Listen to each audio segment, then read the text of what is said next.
Bonjour Salomé. Comment tu vas aujourd'hui? Ça va super bien et toi? Bah écoute, comme dirait l'artiste, todo ben. Hein. T'as la ref ou pas? Oui, j'ai la ref. Tu me la chantes la chanson, je l'adore. Non, ça va. Oh. Bon alors. Aujourd'hui avec Salomé, on décide de vous emmener en Turquie. Pays qui s'étend de l'Europe de l'Est à l'Asie mineure, culturellement est lié aux anciens empires grecs, perses, romains, byzantins et ottomans.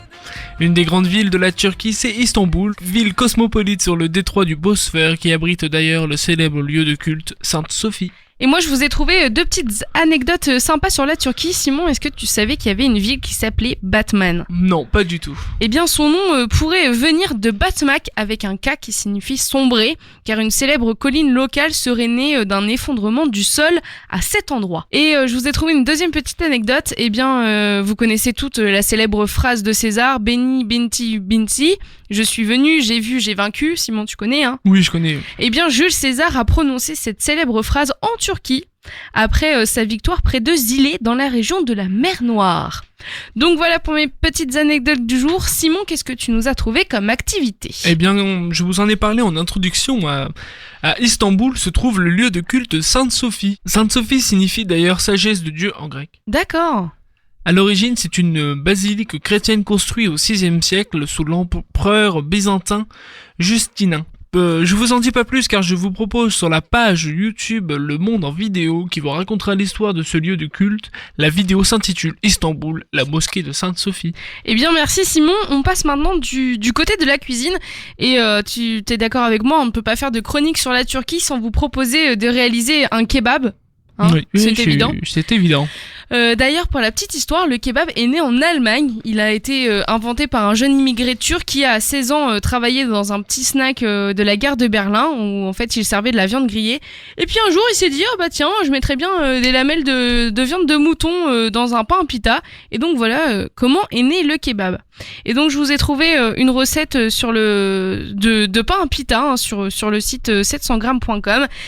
Et évidemment, un kebab n'est rien sans sa sauce blanche que vous pouvez aussi réaliser. Et je vous ai trouvé la recette sur le site îleauxépices.com. C'est un délice de manger un kebab. Hein.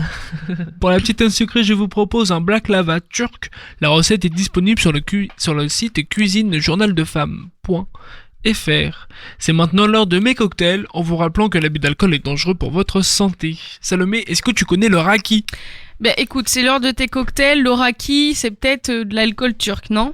T'es vachement perspicace. Mais c'est gentil Simon de le reconnaître. Eh bien le raki c'est une eau vive de vin aromatisé à l'anis qui nous vient de Turquie, évidemment. J'avais raison. Et franchement, ouais. Et du coup je vous propose aujourd'hui... Je gagne quoi? Ma reconnaissance éternelle. Et du coup, je vous propose aujourd'hui deux cocktails différents avec pour base le raki, évidemment. Hein. Évidemment. Donc mon premier cocktail, c'est un cocktail très très simple. C'est de cette façon que les Turcs boivent le raki. Il vous faut un shoot de raki, un shoot d'eau froide. On le mélange, on le sert dans un verre à cocktail. Et vous pouvez mettre un morceau de réglisse pour la décoration. Très bien, très bien. Il doit être strong quand même. Ouais, il doit être very, very strong. Mon deuxième cocktail, c'est le pomme grenade, le lemon raki cocktail. Il vous faut 2 centilitres de raki, 2 centilitres de jus de grenade, 6 centilitres de limonade et quelques lamelles de citron vert, servi dans un verre old fashion. Et voilà, c'est tout pour mes cocktails. Eh bien Simon, merci beaucoup. On passe maintenant à la dernière partie de cette chronique, la partie film. Et moi je vous propose le film Kogustaki Muzis.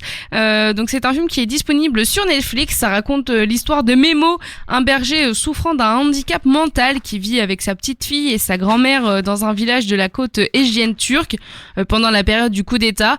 Un beau jour en 1983, la vie de Memo se voit subitement bouleversée quand la fille du commandant, un haut responsable durant la loi martiale, meurt.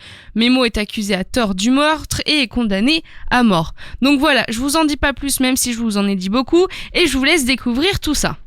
Quant à moi, je vous propose le film Le Mur. C'est un film franco-kurde réalisé en turc par Yılmaz Güney en 1983. Au dortoir 4 d'un centre de détention à Ankara, les enfants vivent et travaillent dans de terribles conditions.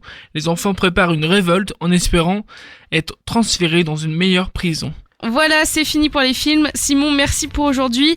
Chers auditeurs, c'est fini pour cette chronique week-end à thème sur la Turquie. On vous souhaite un excellent week-end en musique à l'écoute de Westrack Radio.